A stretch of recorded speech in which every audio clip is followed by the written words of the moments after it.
Welcome to the Sunday Update. I'm Abby Dinham. Ukraine's president is confident his forces remain in control of the capital Kyiv after fighting was reported on the outskirts of the city. UK defence authorities say Moscow's main forces are within 30 kilometres of Kyiv's city centre. The nation's defence ministry claims to have shot down a Russian troop carrier near Kyiv. President Volodymyr Zelensky says Ukraine is holding Russia back. We're defending our land, the future of our children. Kyiv and the key areas are controlled by our army. That audio thanks to Sky News UK. The death toll from floods in southeast Queensland has risen to 5 after the body of a man was retrieved from waters in Gympie.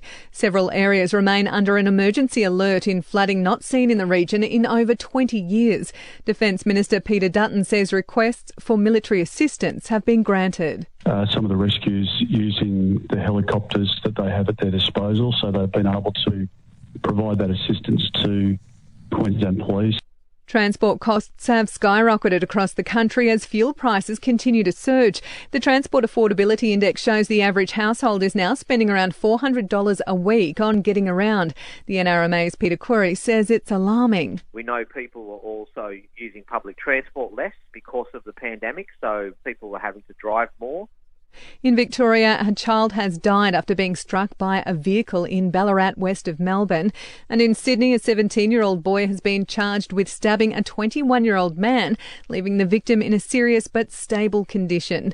The Voice finalist Sheldon Riley will represent Australia in the Eurovision Song Contest. He finished third in 2018. I'm not the same, no. The 21-year-old will compete in Italy mid-May.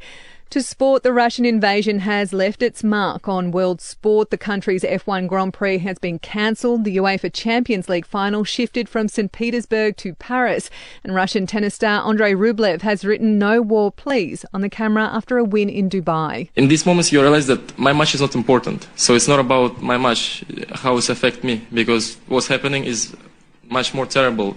In local sport, the Eels dominated the Super Saturday, a win 36-0 over the Panthers in the NRL pre-season trials. Wins also for the Dragons and Cowboys. In the A-League, the Jets drew 2-2 with Macarthur FC. The Mariners lost 2-1 to Adelaide United, and Sydney FC bested by Melbourne City. And Adelaide remains the ladder leaders in the AFLW, beating second place Fremantle by 9 points. Wins also for Geelong and Melbourne. We'll see you tomorrow morning for another episode of The Update.